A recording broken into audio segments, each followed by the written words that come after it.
So I'd like to share with you a little bit more about the Hara Line. So when I call it a Tiens, it's basically areas in the body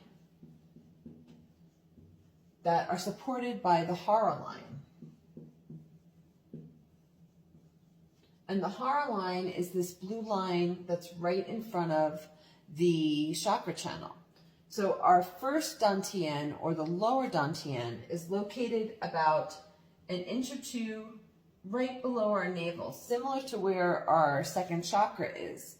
And this has to do with our inner strength and our inner power. So basically using our energy center from below in order to create momentum and force and action. Okay? Your second Tiens, or the middle Tiens, is located right here at the high heart. And this one has to do in relationship with the heart chakra. And then this is where our seat of our soul is, if we remember from last time. So the seat of the soul sits here. And so if you think about our energy coming in from this spot and interacting with the world, right? This is how we're using our high heart, how we're being who we are in the world, and how we're moving forward. So this has all to do with the second or middle Tiens. The third Tiens is located up here. And this one is more of the subtle body Tiens, in the sense that it really sits outside of the body a little bit, closer to the seventh chakra, which is also sitting outside of the body. So that's the best way to remember subtle energy. This one, the higher Tiens, tends to focus with the pineal gland. So it's also in relationship to our clear seeing. So if you sort of take a triangular, angular shape there, that's our Tiens that's using the information that it's receiving, and it's coming outward into the higher Tiens. So sometimes, like I'm just going to do a stick figure for ease, but we can have our Tiens outside of our body. So what I mean by that is if someone's off their life path or they're having issues, you might see their one Tiens over here, maybe the other one's outside the body here, you know, and then this one's over here, because they're not in alignment with themselves. They're not following their greatest good. I'm sorry, this one should be right here. But so they're not in full alignment with who they are as a being. And that's when you can also say hello to your core star. So your core star is also connected to your Hara Line, and it lies right in your solar plexus.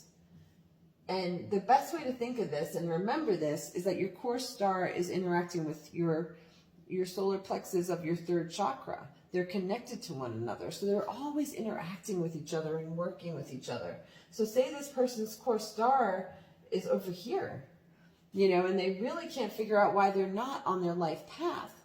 Just by moving it into their solar plexus, well, and centering it in that Hara Line, you sort of get an energetic hello, and you'll be able to sort of resonate and feel what else has to change, and you can bring in new energy. So you can say hello to that first Tiens, bring it into your space, your second Tiens, and then your third, right? Low, middle, high, as well as that core star.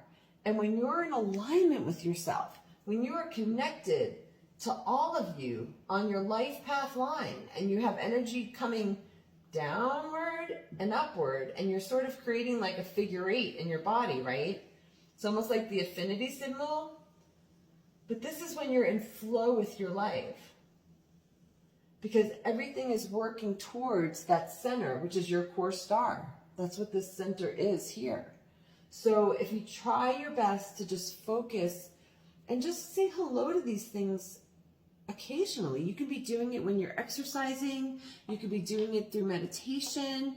You can say hello to it and acknowledge it. And just by acknowledgement of your central channel that's sending and receiving information on a constant basis, you can change the energy in your body.